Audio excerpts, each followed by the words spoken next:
When Ryan's when it's time to begin, it's on the Rewind-A-Wai with John Pollock and waiting the 18 that makes sense of these things we see in the ring every week on TV. It's Rewind-A-Wai for Monday night, download it Tuesday morning from the Post Wrestling site. It's Rewind-A-Wai for Monday night on USA Now on the John and Wai take the mic.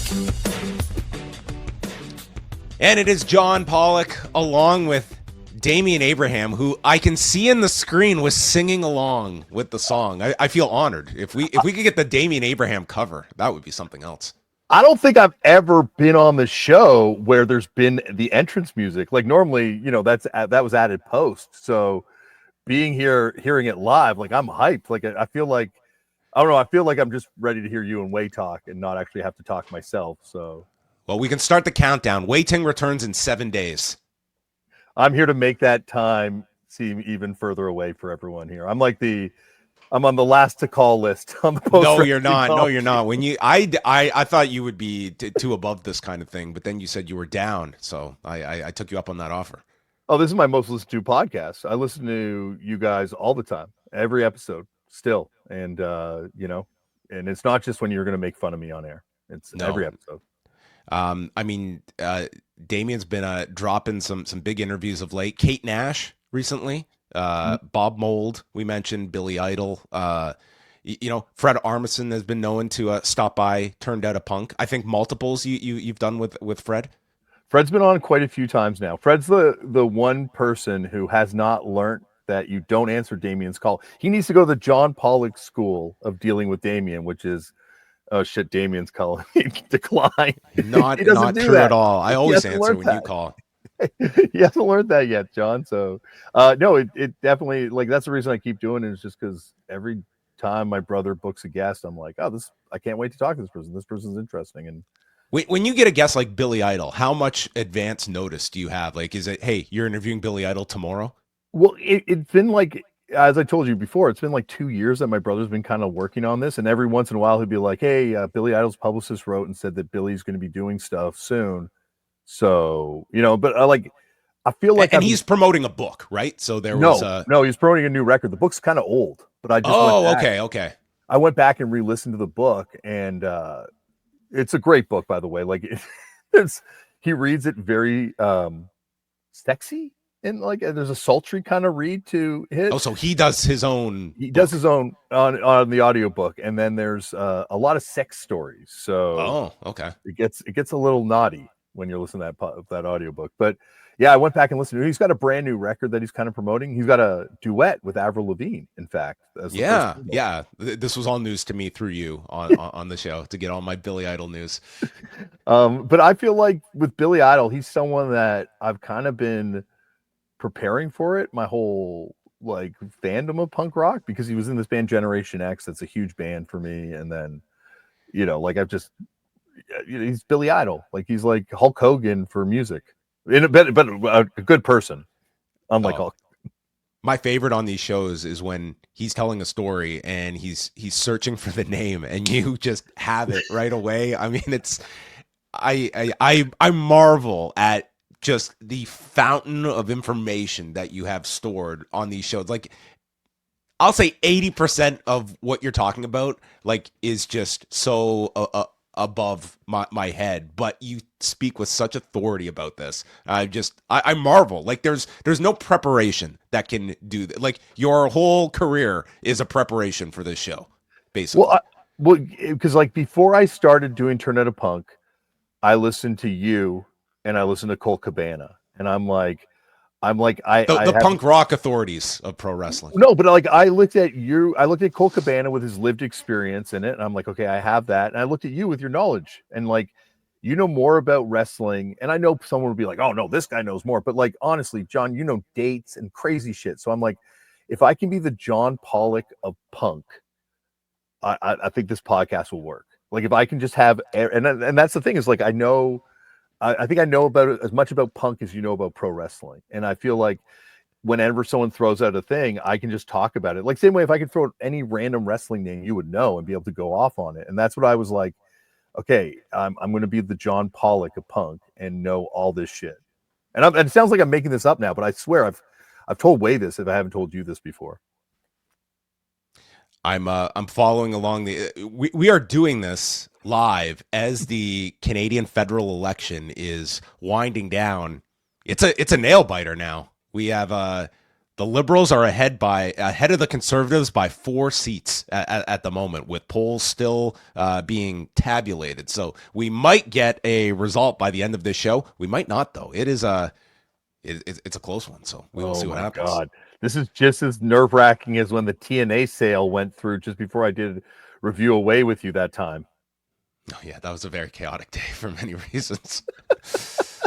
Well, tonight we are talking about Raw from Kansas City, Missouri. You ever been to Kansas City, Missouri, Damian? I have. I've been to Kansas City, Missouri once, I guess. Maybe, yeah, I've definitely been there because I remember having barbecue there, and it was fantastic barbecue. Well, tonight they were at the T-Mobile Center with WrestleSix reporting 10,468. And we've got, just for you, Damian, a replacement GM for the night. Nick Aldis is there in place of Adam Pearce. I don't know how this quite works. Nick Aldis got to pretty much just control everything on Raw for one night. He is, Are these not like warring GMs and it's just, hey, I'm sick, I'm going off with my family for a vacation, you can just run my entire fiefdom? And that's why I guess he's just going to run into the ground tonight. He's like, yeah, just do whatever you want. I don't care. I don't care about this show. Well, they tee things up by stating that Gunther is suspended indefinitely. He's also been fined an undisclosed amount, and Pat McAfee will address this later tonight, and boy, would he. But to start the show, Seth Rollins comes out with Bron Breakker and Paul Heyman. And this may turn out to be a tremendous heel faction, but my God, are they going to have to fight these crowds because they love Seth Rollins. They're singing for this guy. They think Bron Breakker is cool as shit. And I mean, they came out and it was just like, they love this group. Yeah, like people like talk shit on Logan Paul, and I get it. But at least Logan Paul knows what you're supposed to do, which is be hated so people want to see you get punched in the face. Like when Jey Uso punches him in the face, it's going to feel fucking amazing. But I like watching Seth, especially when he's giving the crowd the mic to sing his entrance theme. Like, it's like, no, you should be cutting them off.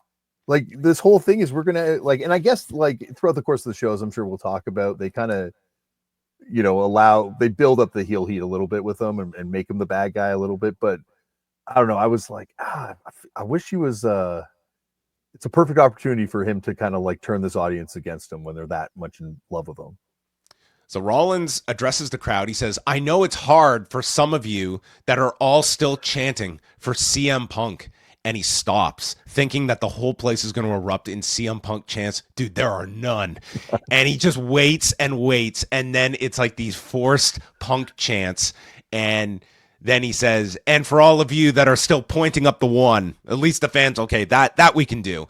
And he says he is the future of this industry. This industry runs through Seth Rollins. So Sami Zayn comes out and calls this all a bunch of crap. You are no different than CM Punk and Roman Reigns. You're linking up with Paul Heyman. Maybe this whole time, Seth, you were just jealous. And Rollins warns Zayn that you're either with us or you're a target. And Rollins explains he is friends with Sami. He doesn't want to hurt him. We could pull some strings and get you off of Raw and save you from being a target of ours. So we are just... I felt this needed... Throughout the show, they explained this a bit better. But this just all of a sudden said, well... You've walked out here.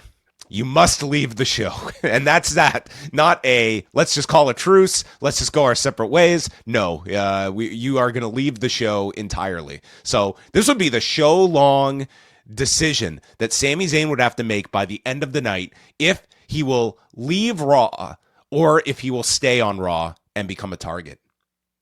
Spoiler. He's staying.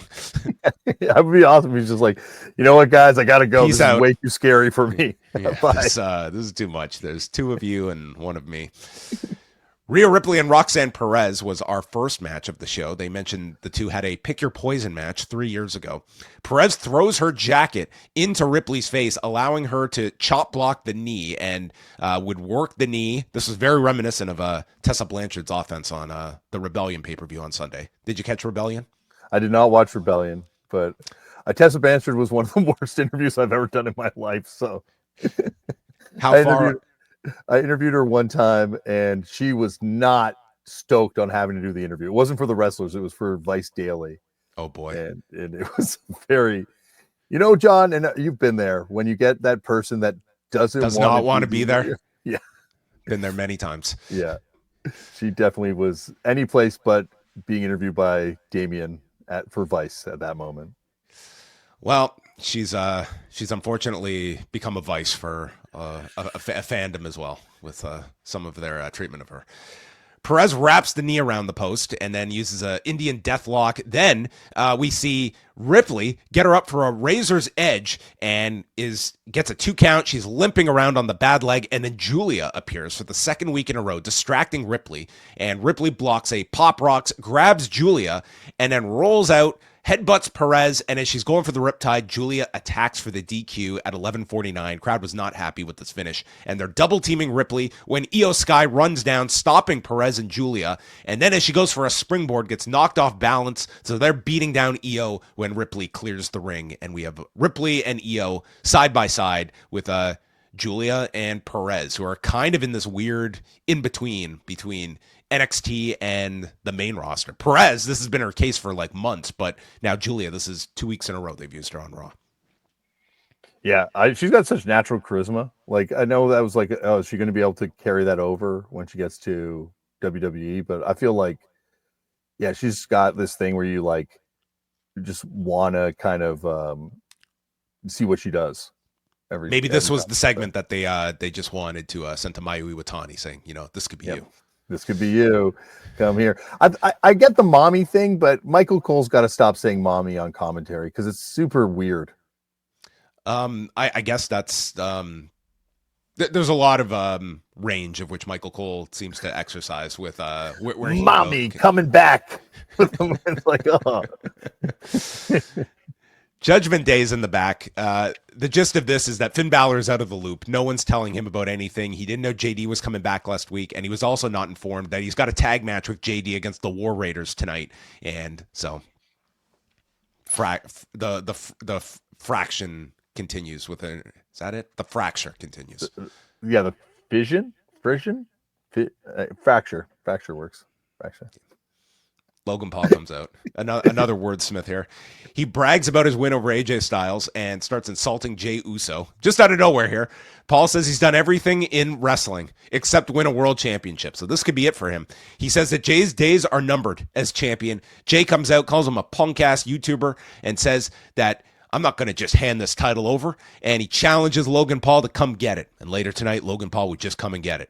And Paul says, I've done more in 4 years than you've done in 15. And you're going to do like usual, crash out and lose the title faster than you lost that Intercontinental title. And then he gets super kicked for his action. So it certainly looks like Jey Uso and Logan Paul, probably a Backlash, is our direction. And this was just totally out of nowhere. But I guess this is the kind of setup you get when you have a pay-per-view 2 weeks apart.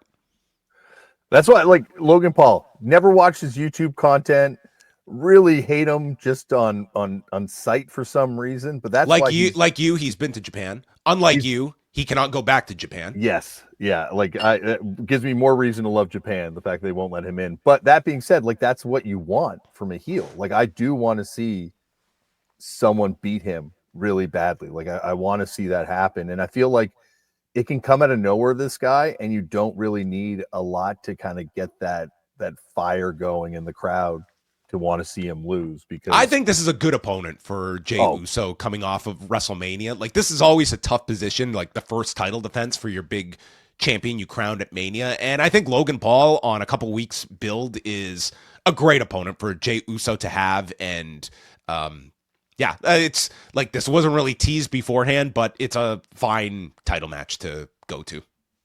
Yeah, he's protecting wrestling's honor against this YouTuber. And, after AJ Styles fell, this is like I think it's as you're saying, like a great first title defense. The War Raiders against the unsuspecting Finn Balor and JD McDonough with the New Day on commentary. And they just steamrolled Cole. And I don't even know if Pat McAfee got in 2 words during this match.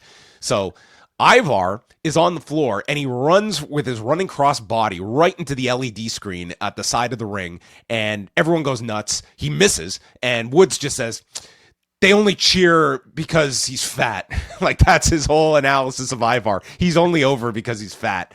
And they work over Eric for a long time. Ivar misses the Doom Salt. Then JD comes in, hits an Asai moonsault to the floor, and then he hits the moonsault on Ivar.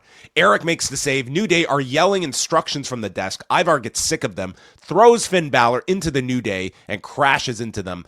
The referee is literally distracted by Carlito's apple as Penta appears, knocking JD off the top, and they hit the War Machine to JD as Ivar gets the pin in 10:34, and alluding to the War Machine getting a rematch with the New Day.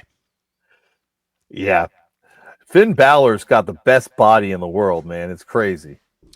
Yeah, I mean, things that we can aspire to in our 40s. Well, there's no way I can aspire to that. I can just look at it and be like, damn, that a lot of work went into that. I also, it's such a weird dynamic. Like, I know this is very obvious, but the size differential between these guys, like, you never really feel like the War Raiders are really in that much peril from these dudes. But I like the War Raiders. Eric also does the X when he comes down, like CM Punk does, because he's obviously a straight edge warrior. So I can't wait till eventually they get a CM Punk Eric straight edge faction going on.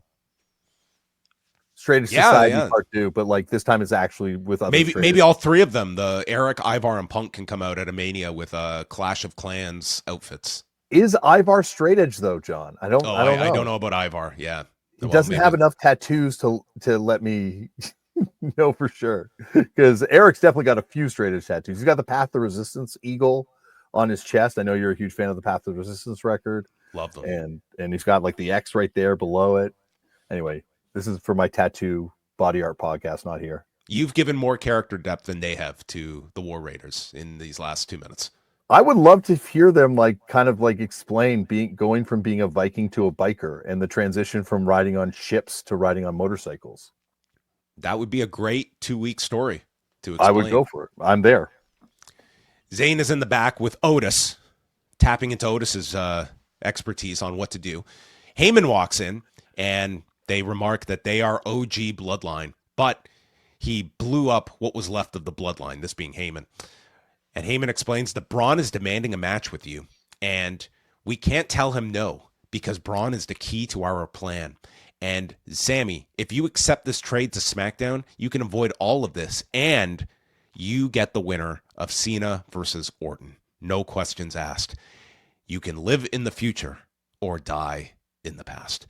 And Heyman leaves, and Braun is eavesdropping on this conversation. So now Sammy has the weight of this guaranteed title shot if he takes the offer and goes to SmackDown. So at least you had some tangible reason for him to take this instead of the first hour that you were just like, what's the incentive here for this guy? So they at least introduced this here. I love his outfit.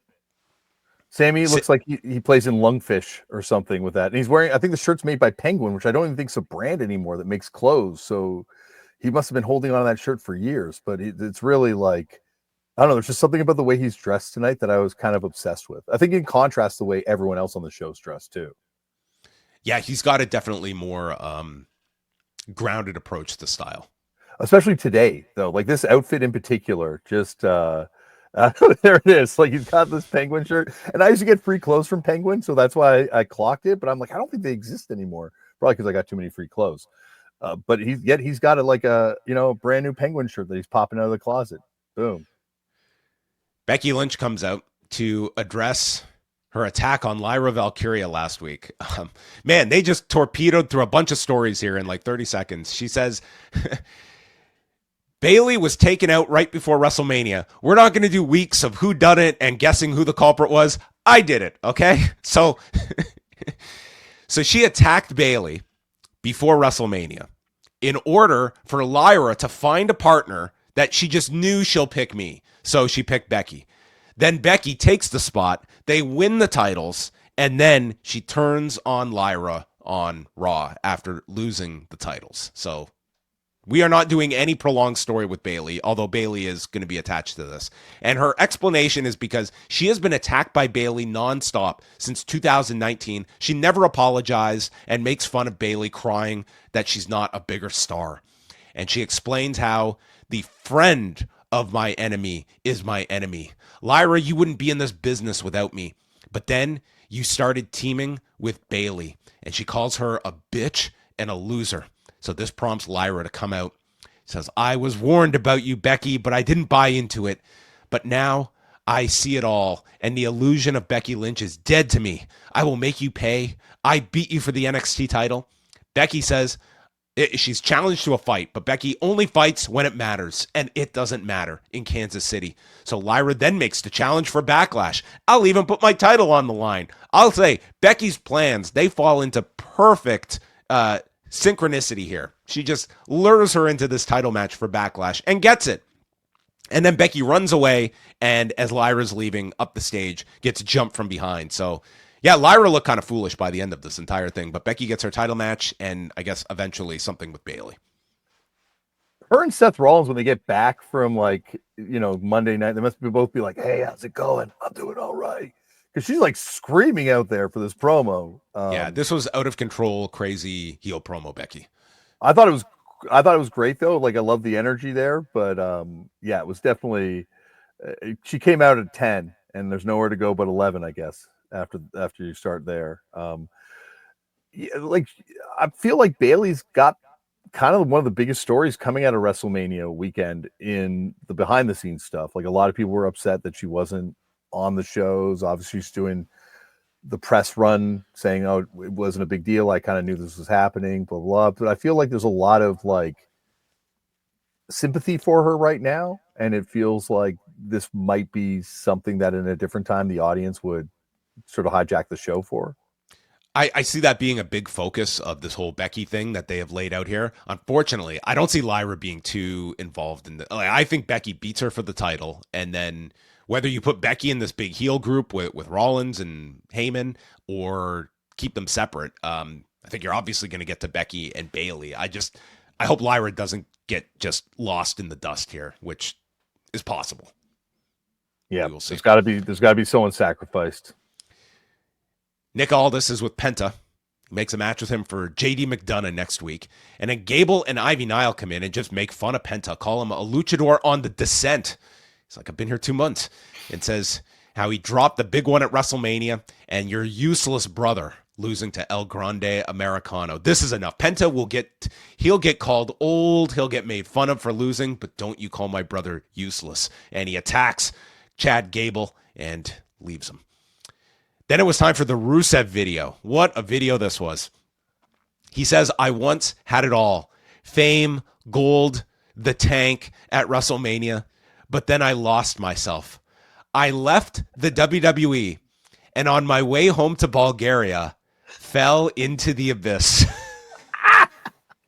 Yes, everyone. The upstart Abyss EW he found himself in. I found myself in the abyss where I redeemed myself and fixed myself. And it was there I had an epiphany. To use my hands and my jacked body for good. I will perfect those that waste their talents. I am the tempest rolling in that will fix you, just like I fixed myself. I think this was a roundabout way of saying he's going to murder people, but it was done in Rusev poetry. Yeah, and burying AEW at the same time, murdering AEW at the same time. I fell into the abyss for several years. I have no memory of this abyss, but I got out of my my obligations there. Ivy Nile against Stephanie Vaquer, who went for the devil's kiss no less than 3 times in this match. She used it twice. She goes up to Gable after Gable puts Niles' leg on the rope and is caught with a German from behind. But then she makes her comeback. After taking a Uranagi, she hits a dragon screw out of the corner and wins with the SVB in 9 minutes and 33 seconds. So again, much like Julia, using Stephanie Vaquer 2 weeks in a row here, but not really attached to any story here. I guess loosely tied to American made. But what have you thought about Stephanie Vaquer so far? I think she's awesome. She's like crazy strong too. and obviously has a great look and is awesome in the ring. But yeah, like it's going to be like, especially with someone who's got like a vaguely kind of supernatural kind of presentation, it's always like, how are they going to handle this? Like, I guess like the obvious thing would be sticking her in a faction with like dressed people. But yeah, there's no, and I guess we'll see what happens with her getting a storyline. Out of like Julia, Roxanne, and Vaquer, and granted, Vaquer does still have this championship. Like, do you see them main roster bound in the next little while, or do you think this is just they're doing a few main roster shots and we'll see them primarily on NXT? I don't know. It's interesting how they're kind of handling things now. Like it feels like the walls between NXT and the main roster are so much more permeable in the Triple H kind of TKO era. And Perez has been like bouncing up and like back and forth all year, like since January. So like she seemed like she was going to just be main roster bound, but they've kept her presence in NXT this whole time. I guess the thing is they've got like between, the three main programs, they've got so many bodies that they kind of like, and they have so much time, I guess, that they kind of need to rely on NXT to kind of fill out some of these slots. I think Julia, I obviously made it quite clear that I've been a fan of hers since Stardom kind of days. So I feel like she could be main roster bound. I feel like though, once you get on that main roster, figuring out a way to have the person cut promos becomes such a key thing to it. And so I don't know, but I don't know. Like I'm sounding like I'm talking all over the map right now, but I think it's the Triple H era, so things are different now. I think in a different time, Vince McMahon probably would have kept these people down in NXT, but I'd love to see him on the main roster more. Aldis is hanging out with AJ Styles and says, "I know you can make a comeback. If anyone can, it's you after this debilitating loss to Logan Paul." So then Dominic, Liv Morgan, and Raquel Rodriguez walk in, and Liv explains how she needs time off because she's off to film a big movie. And Aldis says, "Yep, it's been approved." It's like, okay. And then Dominic says, "Well, I want time off too." Why? Because I'm the champion. I can do whatever I want. Aldis explains, "Well, you're the champion, so your workload actually doubles." I was like, what about these other two champions that just have been granted time off? I mean, how does this work? Are we just icing these women's tag titles for the foreseeable future? And Dom tells a bunch of old jokes to AJ Styles, and I guess Dominic and AJ Styles will. That feels like a TV match. Yeah, but what's the movie Liv's doing? Do you know? I don't know what the movie is, but yeah, obviously it's something that requires time off. I don't know why they put the tag belts back on them last week. Yeah, well, I don't think they care too much about those titles. Yeah, we'll see if they are missed. They're like back for a week, then they're gone to make a movie. Karrion Kross got his 30 seconds of TV this week, telling Sami Zayn he's got a big choice to make, and hopefully he makes the right one. Do you like him with the long hair, or do you like him with the shaved head, John? He's got nice hair. I won't lie. It seems a lot of people like the shaved look, but I think this one, this look is fine for him. I'm a bald person, so that might be my bias on this. Okay. But I think he is more intimidating with the long hair, with the short hair, the buzzed hair. With the long hair, he looks like just like a wrestler you'd see on the weekend at a Ring in the Ears show or something at the Opera House. Ring in Ears, Karrion Kross. Yes. Yeah, Ring in Ears, Karrion Kross. Yeah, he's an interesting one to watch. Like, it seemed like he got a lot of buzz for himself over Mania weekend between Bloodsport, the promo he did on the podcast. Like, he always gets like these spots with like key people. I just don't know if they see him as doing anything beyond like this kind of the devil on your shoulder kind of character that he's found himself in. He's a very oddly utilized character in WWE. Yeah, he's like a character actor, like where you get kind of like stuck in these roles, like in an R-Truth type thing, where it's like, man, I guess if the paycheck clears, though, these guys must be like, I don't give a fuck. During the commercial break, you might not have seen this. Ludwig Kaiser got some promo time, and I did. I watched it on Netflix. Okay, well, he complained about being overlooked and underappreciated by Adam Pearce. He calls himself the greatest German export since Mercedes-Benz. And with that, they were out of time, and they had to cut his interview short. I love this guy. I think he's awesome in the ring, and I think he's a great promo. I think he knows his character. These things that they keep doing in the breaks, where they force these guys to come out there and do these like random weird promos. It's almost like a promo class, I guess, but they're like the Austin Theory one too. Well, it's like Ludwig Kaiser, he's got no storyline going. He's got no one to direct his promo to. So I'm underappreciated. So make that creative for 45 seconds. Like you're given so little to, like, what am I promoting? What am I pushing? Nothing. Just fill time and hopefully we see something in you. I think there's probably something they could be doing that was a better use of the breaks. Like maybe bring Scott Stanford back or something, like just to promo stuff, because like these random promos for nothing just are very strange. How about 3-minute stand-up comedy sets live in the arena?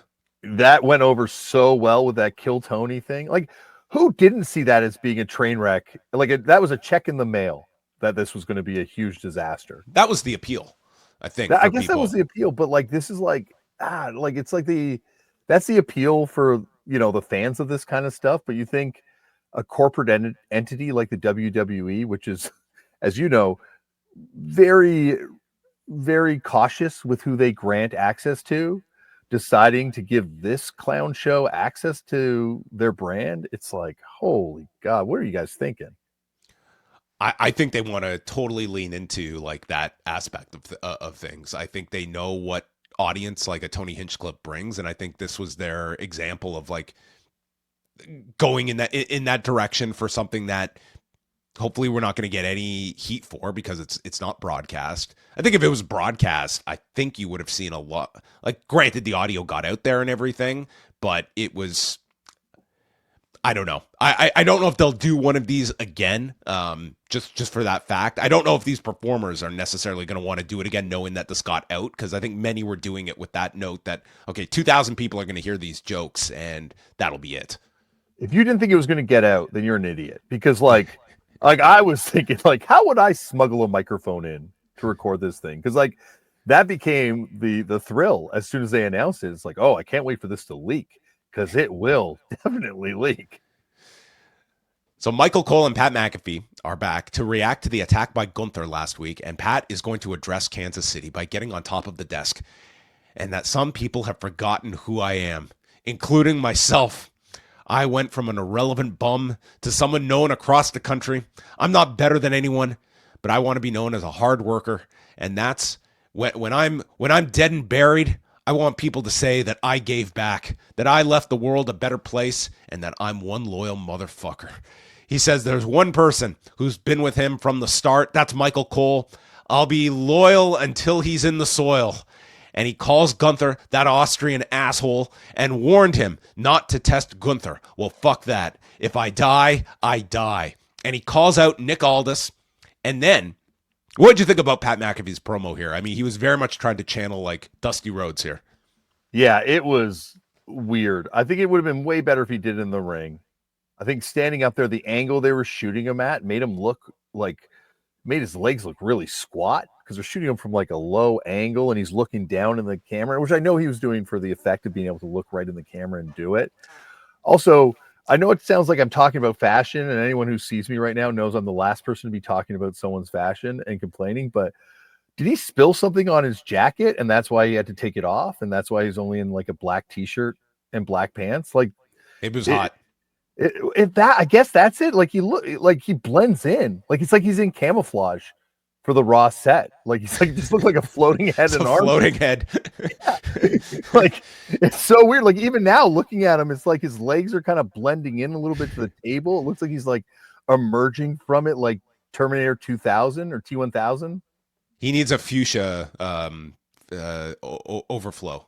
A chain. I've never worn jewelry in my life. I think they look ridiculous, but even a chain on that black shirt, like something, like you need to be a consultant on Raw. That's my conclusion here.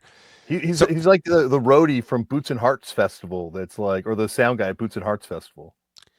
All right. So Nick Aldis comes out, and I'm going to share with everyone that I have been very under the weather the last couple of days. I have had to take some cough medicine. So you explain, Damian, if I miss something here, okay?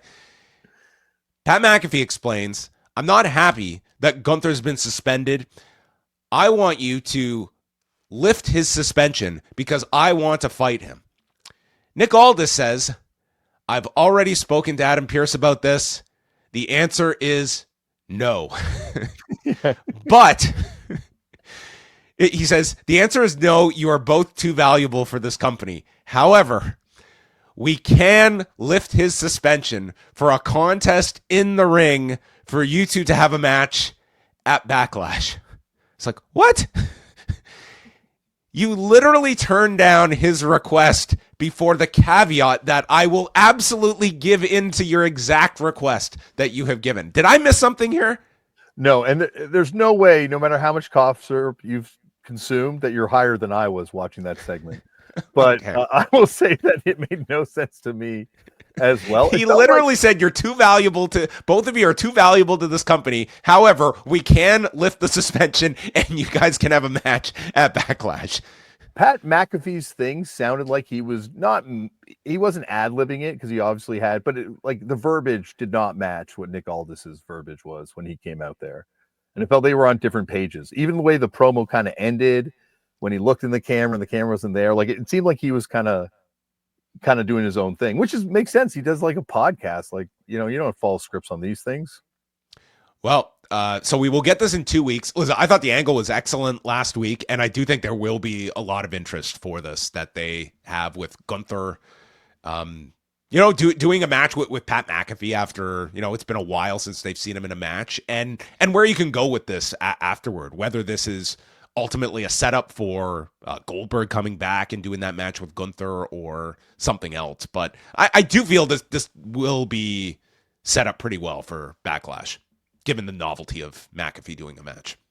Well, he's probably like one of the most he's Logan Paul levels of popular outside of this company. So I'm sure he will bring eyeballs and promote it on his show, and it'll be on Sports Center. It'll be on all these types of places that they want to get covered. That's their hope. I'm sure for this is to get some of that attention. So over the next 2 weeks, they are building up John Cena and Randy Orton. So we got a historical package from their match at SummerSlam 2007, 18 years ago. I don't know if they're going to have enough TV time to go through all of their matches between now and May the 10th, but this was chapter 1. How many times, like on Cage Match, how many times have they wrestled, I wonder? Like hundreds. Like between house shows, thousands. And that might have just been 2009. Yeah. Zayn meets up with Jey Uso backstage, and Jey just tells him to make the best decision for him. And Zayn tells him, I love you. And then Jey is left there just staring into the abyss, not AEW, and boom, gets knocked out with a titanium right from Logan Paul, who calls that karma. This is pretty good. This really just came out of nowhere. He just got blasted in the face, and I worry about Jey. He's got no peripheral vision to have seen this guy approaching him from the side and getting a clean shot in on him. Yeah, like I was actually I had my friends Bear and Tim over watching Raw with me, and I was complaining. I'm like, I hate how they leave these guys staring off into space and they never cut. And then as soon as I said that, he got kicked in the face. I'm like, okay, I stand corrected. That was perfect. Next week on the show, we have Rusev against Otis and Penta against JD McDonough. So I'm sorry you're not coming back for that one, Damian.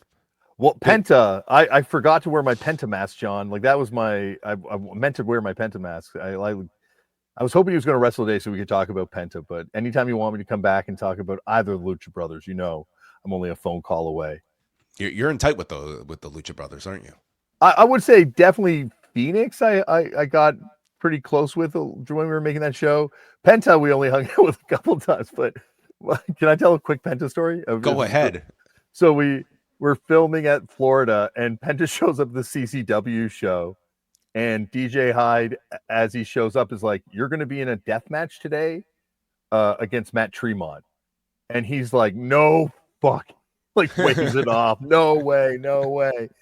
And he's like, well, it's what we got booked, blah, blah, blah. And so he's like, fine. So he does it. And then afterwards, we're sitting in their hotel room, and he comes out and he's just bleeding everywhere.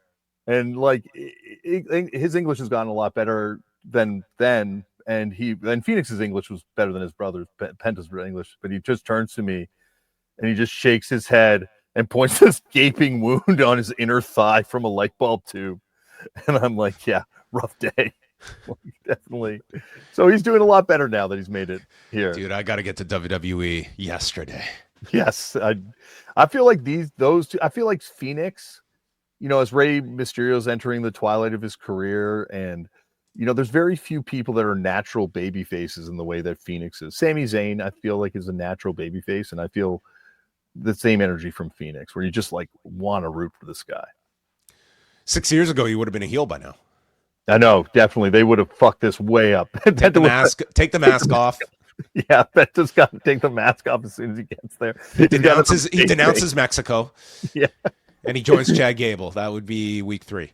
He starts painting his face like the American flag, stars and bars. Yeah, absolutely.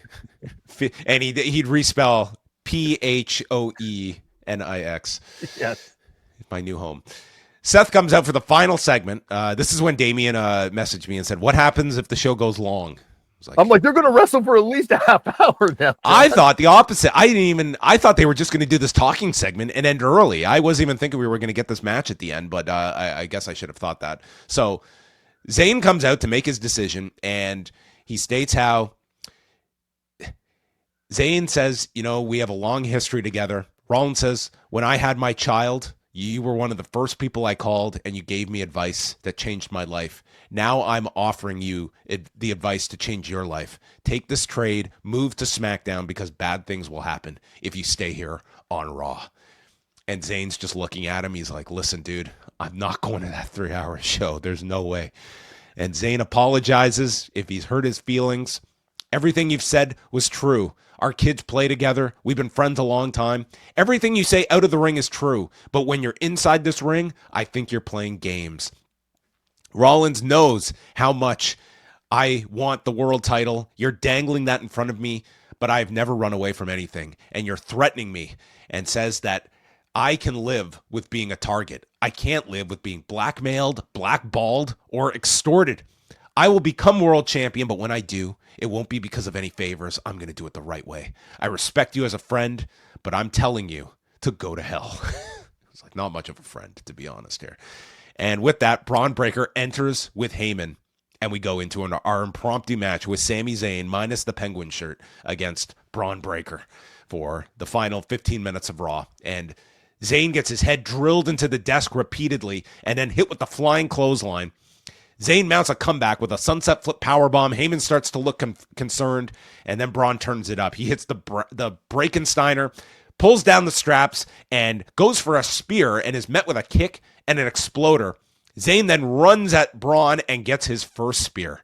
Then Braun runs the ropes and hits a second spear.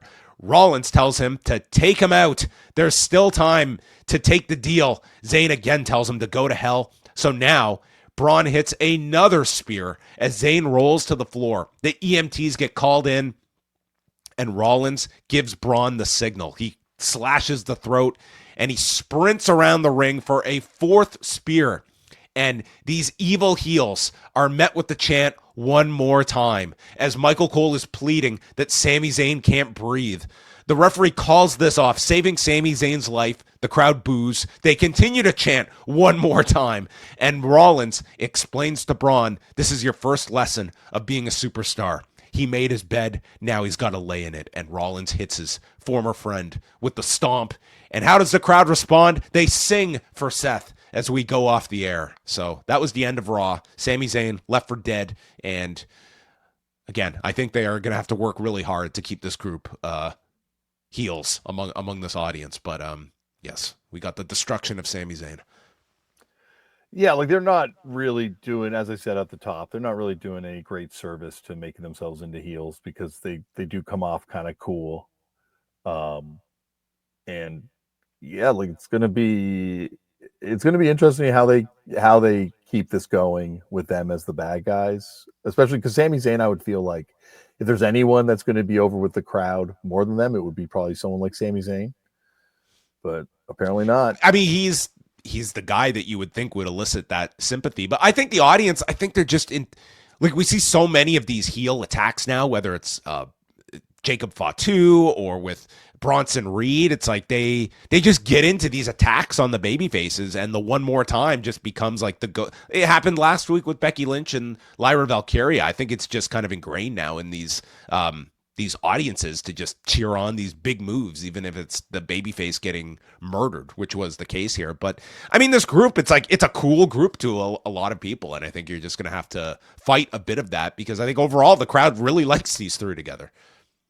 Yeah, I think they still need like and I know Bron Breakker's kind of their big man, but I still think they need a big man in this faction, like a big monster, because they're not. Omos, bring him back. Yeah. Is he still doing Big Japan? Or no, he's doing All Japan or something. He's riding the bench that doesn't exist in WWE, according to Khan. Man. Well, got snatched back. He got called back in like January, and he's just doing nothing. Yeah, because this guy could have been in Noah this whole time. Yeah, because this definitely could use like another person in this faction. Maybe it's going to be Becky Lynch. I just think like they need a couple more people in there for it to be, you know. Well, how was your experience watching Raw and knowing that you had to talk about it after the fact? Have you been watching most the Raw on Netflix era? I've been dipping in and out. I feel like for the last, like after I made the wrestlers, there was like a bunch of stuff that kind of happened in the few years after, like a couple of friends passing away, and that it affected my enjoyment of wrestling. And I feel like the thing that kind of kept me in love with wrestling was you and Wai talking about it. And so I kind of like listen to you guys. And if you guys are like, oh, this is amazing, I'm like, oh, great, I'll watch it. I've watched WrestleMania this year and, you know, enjoyed parts of it. But I feel like it's you guys that kind of have kept my flame going for. Are your kids into it at all at this point or no? Not really. Like they'll go to the live wrestling. They love going to see live wrestling and being at a show. Like I was at a Super Kick show a couple weeks ago, and those Super Kick shows are awesome. Like what a cool environment, like for a wrestling show. Like it was like a hip club kind of vibe there too, and it was a real fun. You know, live wrestling. There's nothing like watching wrestling live. So the kids enjoy doing that, but yeah, they just can't get engaged with the WWE product on TV, I find. And same with AEW. They definitely love when they know the wrestler. They're like, you know, Darby Allin a couple years ago came with me to vote. And to vote? Yeah, I couldn't bring my youngest child who was with me inside, so I left them in the care of Darby Allin for a little bit. They were always in my visual range, but you know. Have you got any texts from Mount Everest? Do they get reception up there? He sent me a text the other day being like, how the hell did you get Billy Idol on the podcast? And I'm like, are you going? He's like, I'm at base camp right now. So I'm like, you're listening to my Billy Idol interview. So he's got Wi-Fi. Yeah, but he guess he's heading up. Probably heading up right now. Wow. Okay. Well, there's the latest. Keep us updated. I will as soon as I hear when he gets back. When he gets back, I will let you know. Because yeah, like to me, that's the wildest thing. I've seen him do some ridiculously insane things, but climbing Mount Everest, having never climbed a mountain, to me is that's up there. I hope they're making a documentary. They should be filming this. That would be great footage to have in your back pocket. They should really have packages for people that want to climb. Like you get like a film crew with you or something of that nature. I think they do have some sort of thing like that when you go there, right? Because I don't know, like I don't know too much about. I've never been mountain climbing. I've only watched a couple documentaries, but yeah, like I think with this Mount is what Everest, you and I will do in our retirement phases. We'll do stem cells. We're getting stem cells. Then we'll climb a mountain. Maybe one less ambitious than Mount Everest. Let's climb like I don't know, something a little more Scarborough Bluffs. I'm down. Yeah, the bluff first. All right. Well, Damian is going to be sticking around with me. We're going to go through a little bit of feedback here. We're going to say goodbye to everyone on the YouTube channel, but as we say goodbye to all of you, all the viewers out there, give us a information on where people can check out the famous Billy Idol interview that has been heard by John Pollock, many wrestlers out there, and all that you're doing out there. You can check out at Turned Out a Punk on Instagram or anywhere you listen to podcasts. Turned Out a Punk's on there, and it is a podcast that would not exist without John Pollock and Wai Ting's inspiration. And at one point, Wai was going to be my co-host for it because John wouldn't answer my calls. I didn't know that. Yeah, originally the plan was that the intros were going to be me telling Wai about the band, and then really go into the episode. And then Wai's like, I think you should just probably do it by yourself. And I was like, yeah, probably might be a good idea. Way's too modest, I think, when it comes to his. I mean, you did put the man in a music video, did you not? I did. I did. And anytime you want to be in a music video, I would send it to our group chat, but I've heard on this very program that the group chat is not the place to go to. Beyond Billy Idol, everyone. You can catch up on interviews with I don't want to get any of these pronunciations wrong, but we have Michael Bishop from Gwar was on not too much. Gwar, you know Gwar. Gwar. I would say they're probably one of the most recognizable bands to ever come out of punk. Gwar, like they're in Empire Records. Kate Nash was a very good one. I listened to that. Ernie C from Body Count, big Body Count fan. Vanessa and Jonah Bayer from How Did We Get Weird?